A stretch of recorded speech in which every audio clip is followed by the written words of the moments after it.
మానవ సంబంధాలన్నీ ఆర్థిక సంబంధాలే అన్నారు ఓ తత్వవేత్త. అంటే అనుబంధాల కన్నా ఆర్థిక విషయాలకే ఎక్కువ విలువిస్తారన్నది దాని అర్థం. ఒకప్పుడు కుటుంబ సభ్యుల మధ్య ప్రేమానురాగాలు ఉండేవి, కానీ ఇప్పుడు అవి కనుమరుగైపోతున్నాయి. డబ్బుపై పెరిగిన వ్యామోహం బంధాలను బాంధవ్యాలను మర్చిపోయేలా చేస్తున్నాయి. ఇలాంటి ఓ ఘటనే చౌటుప్పల్లో జరిగింది. ఆస్తి గొడవల కారణంగా ఓ వ్యక్తి శవం 3 రోజులుగా అంత్యక్రియలకు నోచుకోకుండా మోర్చరీలో మగ్గిపోతున్న ఘటన సభ్య సమాజాన్ని తలదించుకునేలా చేస్తోంది. యాదాద్రి భువనగిరి జిల్లాలోని చౌటుప్పల్ మండలం పతంగికి చెందిన హనుమంతరెడ్డి కొన్నేళ్లుగా హైదరాబాద్లో ఉంటున్నారు. ప్రైవేటు బస్సు డ్రైవర్గా పనిచేస్తూ కుటుంబాన్ని పోషిస్తున్నారు. హనుమంతరెడ్డి తండ్రి నర్సిరెడ్డికి సొంతూరులో 7 ఎకరాల భూమి ఉంది. పోస్ట్ మాస్టర్గా ఉద్యోగ విరమణ చేసిన నర్సిరెడ్డి 3 ఏళ్ల క్రితం వ్యక్తిగత కారణాలతో ఆత్మహత్య చేసుకున్నారు. దీంతో తండ్రి పేరిట ఉన్న ఆస్తిని సమానంగా పంచాలంటూ హనుమంతరెడ్డి తమ్ముడు, 2 చెల్లెళ్లు కొన్నాళ్లుగా గొడవ పడుతున్నారు. పలుమార్లు పంచాయతీలు జరిగినా సమస్య పరిష్కారం కాలేదు.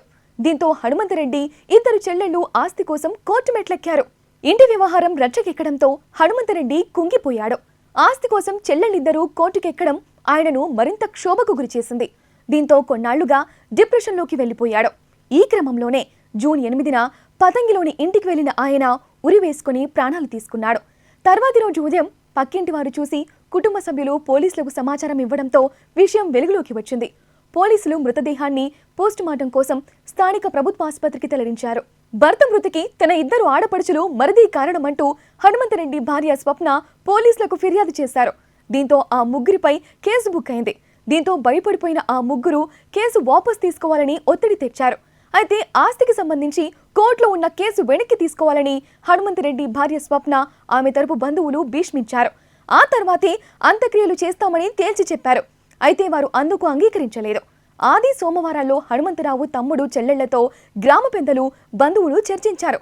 చివరకు చేసిందేం లేక ఆస్తి కేసు వెనక్కి తీసుకునేందుకు సోమవారం సాయంత్రం అంగీకరించారు.